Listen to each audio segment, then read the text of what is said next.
Good morning from Panhandle Outdoors with Winston Chester. Panhandle Outdoors, your source for fishing, hunting, and information for folks who enjoy the great outdoors. Now sit back, relax. It's Panhandle Outdoors.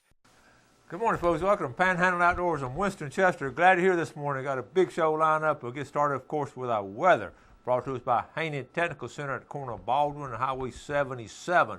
Looks like it's going to be a pretty decent day. High 57 and low of 30. When I say decent, I mean at least the sun's going to be out, and it's going to be, the biggest thing is going to be really windy. But as far as, the sun being out, not being cloudy, overcast like yesterday, that's going to be good. Now, let's take a look at our river readings. The high is going to be, the water temperature, I didn't mention it, 58. I've been looking back here. It's been 58 a long time.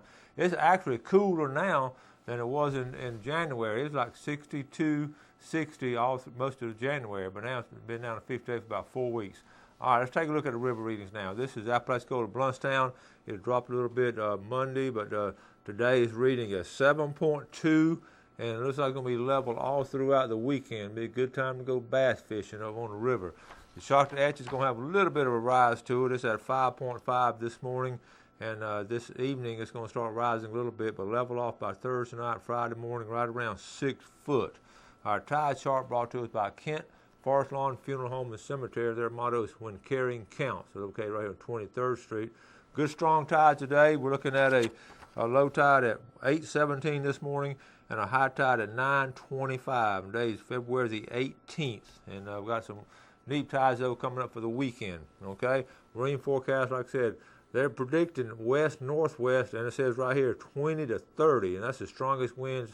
If that does happen today, that's the strongest winds we would have all winter long. So really be blowing. So you really don't want to get out on a boat. You might want to do some wade fishing if you can come in from the backside off that wind. Okay, let's take a break. We'll be right back.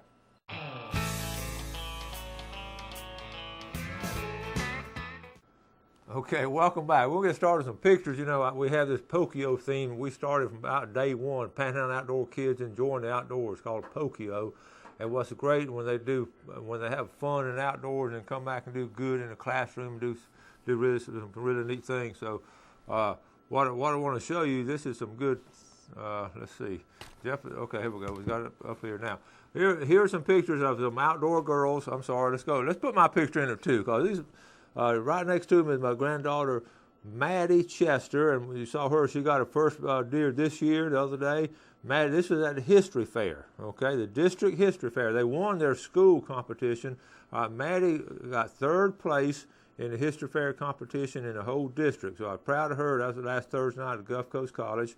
And then the center's Ashley Woodrick, one of my other granddaughters, and she and her good friend Emma Robertson, they got first place in their category. And what was neat, they're going to the state finals or the state competition, which will be in Tallahassee in May. So I'll get to take a day off school and go over and watch them.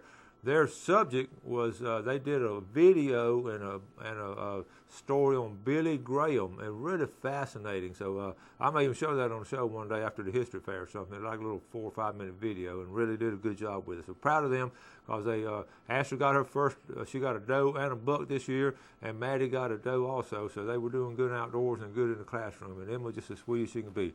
Now let's look at some other pictures here. Folks, I've heard this from some really good fishermen. The black drum are really doing well up in North Bay. They're catching them. They're thick in North Bay is the exact words he told me. Okay, all right, we'll go ahead. If we're not meant to have midnight snacks, why is there a light in the fridge? Okay, when you figure that out, now tell me that. All right, first bug. This is Ben Steele. This is his lovely wife. And I got tickled when I read this. This is Stacy Jones Steele, her first buck. It took about 14 years, Ben said, but she was thrilled. And that big smile on her face. Good job, Stacy Jones Steele, on that nice buck there. Okay. How about some hogs? There's some wrapping up some hog hunting. Some really, Ivan Beach got this 200-pound boar hunting with Brian Revere over there off the Choctaw River Swamp. And they left a 400-pound sow that day. They're trying to really sort of clean them out of there. But the next day or two, Brian Revere went in and got that big sow out of there. All right, here's a good picture here. And this is right here. This is Trent Buchanan. He was in a tree stand 12 hours, and the buck walked out the last 30 minutes. He's hunting with Bill Buchanan. And on the right there, that's a tail light. I thought that was blood on the horn, but that's a tail light on the truck. It took me a while to figure that out, all that red. But that is a nice big buck there. Trent Buchanan, congratulations. All right, next picture. Big Al Hathaway. A lot of y'all know Al. He's a good hunter. I've known him a long time. We call it Big Al with a big buck. Good job there. Up in Calhoun County. He sent that picture to Panama City Hunting website. They got some good pictures on Panama City Hunting if you want to look at some of the local bucks on there. Boys do a good job with it. Emergency bridge repair team. Isn't that a truth, though? And duct tape, we use it for just about. I was using it the other day for something. I was just amazed at it. What do we ever do without duct tape growing up? All right. Ken Paramore, a nice buck. Ken is a good hunter. He's going to be on the show next week. We'll get him to tell a story of this nice buck he got here. Okay. Belinda Spiva sent me the sweetest email.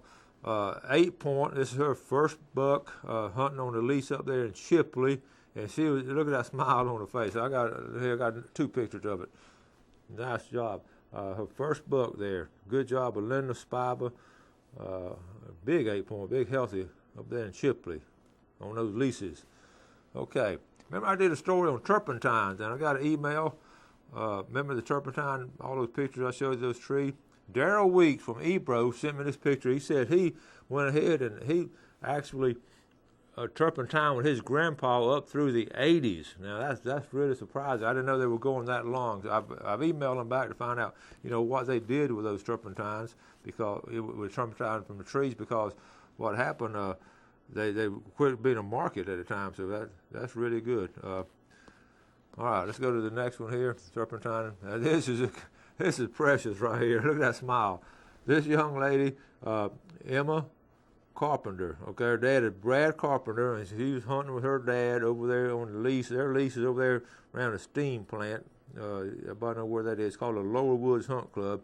And this is their dog hunting, and got this past weekend, and she was thrilled. Look at that big smile.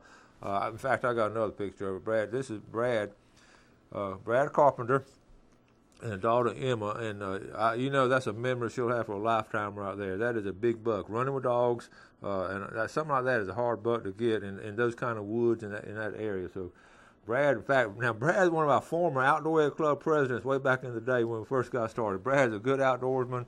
His mom Angie, dad Tommy. Angie works over at Mosley. Tommy with Guff Power. His sister Crystal. Crystal's not an outdoor girl now. She teaches up there in English and all, but she's a sweetheart of a girl and good family. And I love to see. I told Brad, I'm just glad he's taking his family, taking a little girl out there hunting with him. Look at those boots. Good job there. All right. That's going to wrap up our picture. It took a little bit longer, but it's been an exciting year. Those are some big bucks. All those hunters brought in big bucks there. And in fact, I just got one email a while ago. I might have to show it tomorrow maybe of another big buck. Okay. Let's see.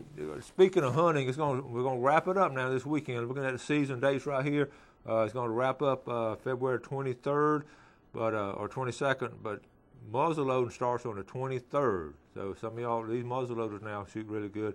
Also, the turkey hunting starts going to be March 14th and 15th for the youth hunt. And then the following weekend will be for the regular spring turkey. So still got some hunting to do, but most of it's wrapped up. I know I got some bad news for some of y'all, but snipe hunting is now over. It ended on February 15th. So I don't know if anybody still hunts snipe. If you do, send me some pictures, or I might even come do an interview with you, because snipe hunting is not a lot doing it right now. Okay, let's take a break and we'll be right back.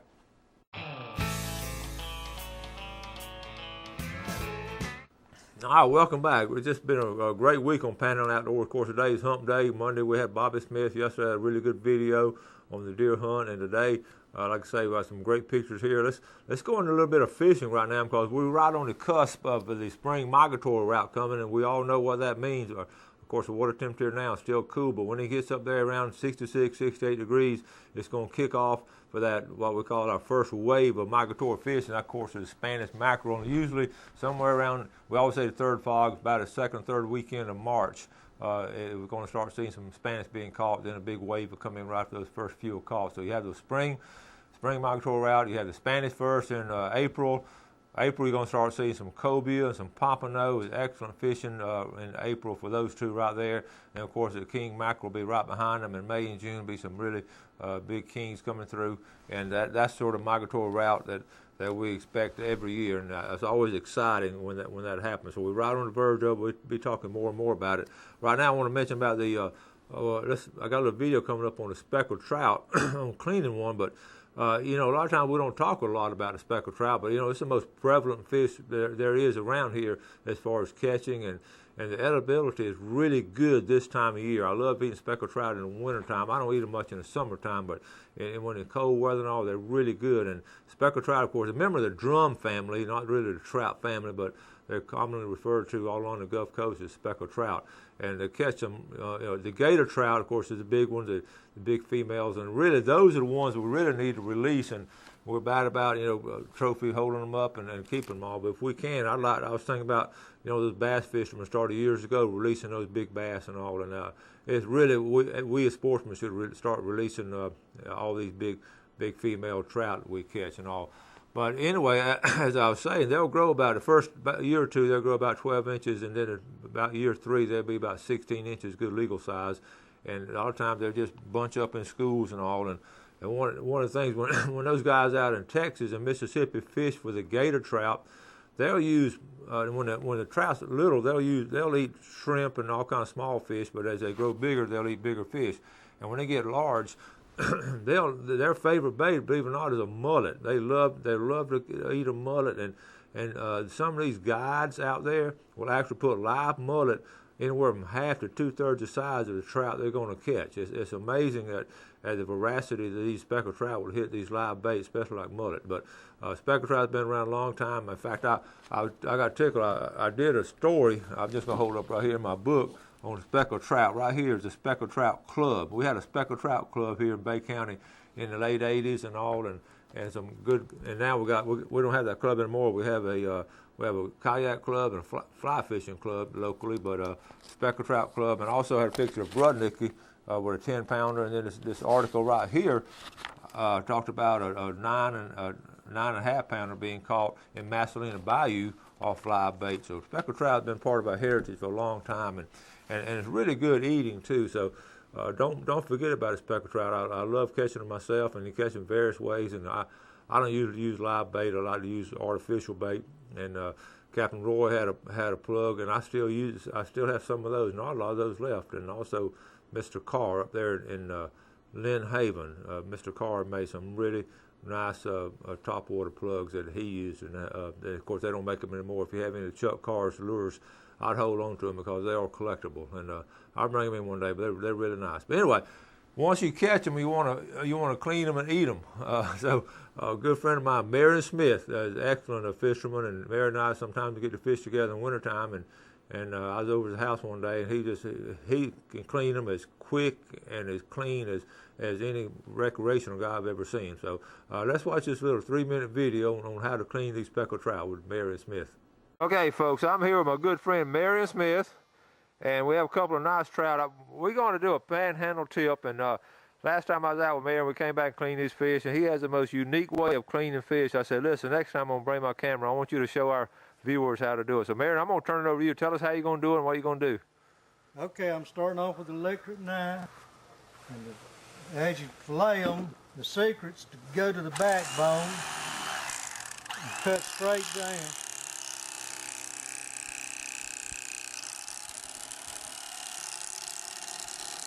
Stay right on the backbone or you'll waste the meat. Okay, so you keep the fillet attached. Yeah, keep the fillet attached to the tail, and then come down. And then you got the pretty fillet here. That looks so easy. Turn him over. Turn him over and be sure not to go through the backbone or you can't do it.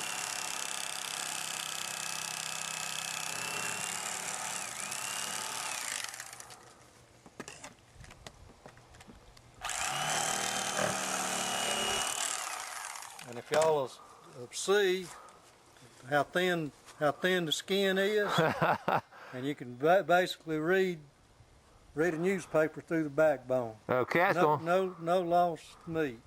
There's no lost meat at all. The cat's gonna starve to death eating the leftover that, ain't he? All right, let's try one more, and we'll call that it. Okay. All right. So you're hugging the backbone. You can feel the backbone as you go down it. Just like keep the tail, the skin attached, like Winston said earlier. And here again, see how thin the skin is? Wow. And you can see the backbone here. Yep. The ridge line.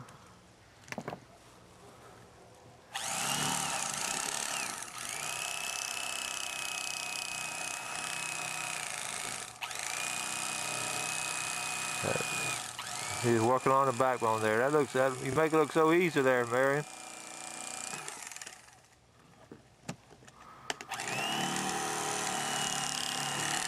Okay, that's both of them. Then the next thing we'll do is lay it on this cutting board. Okay. Cut the rib cage out.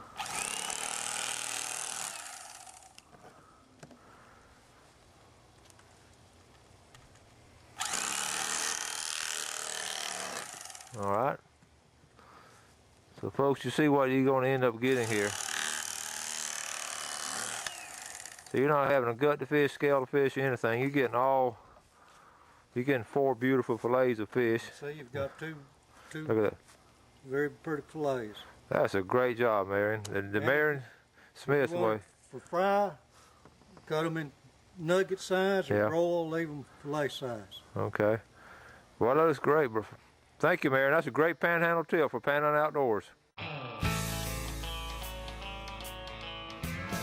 All right, welcome back. Hope you enjoyed that, and it takes a lot of practice. I'm just not that good with an electric knife. I still use those fillet knife, but that's some really good meat, like I said, this time of year. Let's take a look at our fish and game forecast for today. We're looking at our time brought to us, of course, by Mark Coward of Edgewater Beach Realty. Mark's number is 832-6000, and we have one of those one time, and it's right smack dab in the middle of the day. If you can get out of this wind today, you're looking at about 11:38 to 1:38, that little 2-hour block. And seriously, I joke a lot about telling your boss you want to take a little bit extra lunchtime, but it would be a good time to do it right there, because that's going to be a good time to catch some of those big trout. Okay, I got several things to talk about. Let's look at this. We got coming up the 8th annual Sportsman Banquet down in Gulf County. I've been to several of those, and man, I have a good time every time I go. I'm going again. The only drawback, this is going to be on Thursday, March the 12th. And then on Saturday, March the 14th, is that one over here up in the Calhoun, the National Wild Turkey Federation. So that's 2 banquets out of 3 nights. And what I'm gonna have to do, I just won't eat on Friday. I'll eat a big meal Thursday because they got great food. But we're gonna go down there for the food, but the fellowship and of course the money they make, they'll raise. That Lions Club is put on by the St. Joe Lions Club. They'll raise over $22,000 last year. That's what they raised. And if you haven't been, the tickets. It's going to be right there at the Centennial Hall, so no matter what the weather is, they're going to start off with appetizers of Apalachicola oysters. Then they'll have a big steak supper, and after the steak supper, they'll have auctions and bids and all, and they give away. I know one time we counted close to between 25 and 30 shotguns and rifles. And when I say give them away, you buy raffle tickets, you bid on them, and all kind of neat things. And and the banana pudding is real good. They're just all kind of things. So put that on your calendar. It'll be a Thursday night. Raffle tickets and all on sale. They'll have also hunting trips, fishing trips. Have a lot of stuff for women and children too, as far as clothing and all kind of things. And they also have tickets of $50. You get the tickets at at Hannon Insurance or Ramsey's Printing. All y'all know the Ramsey family down there. Or any Lions Club member. We'll talk more about that, but go and put that on the calendar for Thursday night, March the 12th. All you folks down in that area, and even folks up here in Panama City want to drive down there. I'm certainly going to try to go to that. So I'll go ahead and mention again the National Wild Turkey Federation hunt. I'll talk more about that. That's, like I say, that's about a little bit, almost a month away, but it's going to be in Bluntstown on March the 14th, and that's another good fundraiser. All this money goes to good causes, Lions Club, and then the local guys up there in Calhoun and Liberty County. Okay, now, this time of year, we're wrapping up hunting season. I was thinking about last night some things to talk about, and really it's a good time to talk about leases. A lot of us are on leases.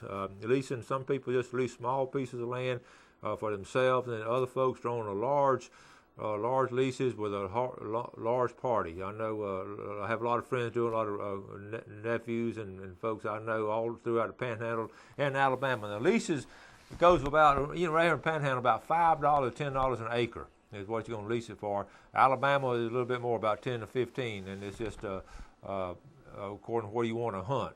Now, if you want to get on a lease around here, just the word of mouth. Just talk to so-and-so, and they'll know something, and some folks get in a lease and don't like it for some reason, get out of it. So usually there's openings on every hunting lease I know of. There's usually some openings, and if you want to, the lease, most of the guys I know are paying anywhere between $1,000 and $1,500 for the lease they're on. That's just in general. But some things you want to look for in a lease, and I wrote down some things that last night I thought was important. And make sure that one thing, check on the lease before you start signing on dotted line and giving money. Make sure that you can get on that property year-round, 12 months a year, not just during hunting season. A lot of times they have some little ponds on, little creeks on it, and it's fun to fish on it. So make sure it's a year-round lease. That's one of the first things.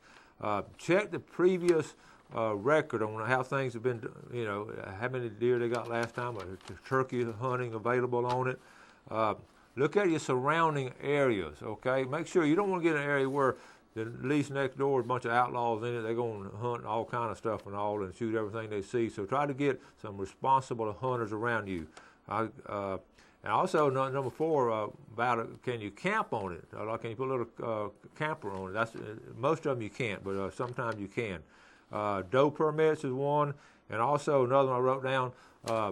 Now this is not a big deal, but to me it is. Can you cut firewood off of it, off pushed over dead trees? Okay, and also the logging. What's the logging schedule? All these things are important on leases, and we'll talk more about it. But it's a good time of year to start looking at leases. But make sure you sort of have your little checklist of things you and your family want to enjoy. Okay, got to wrap it up today. It's been a fun show to do. I've enjoyed being here this morning. I appreciate your viewership here on Panhandle Outdoors and all the support you give us. And as always, we ask you to do something good for your fellow man. And God bless.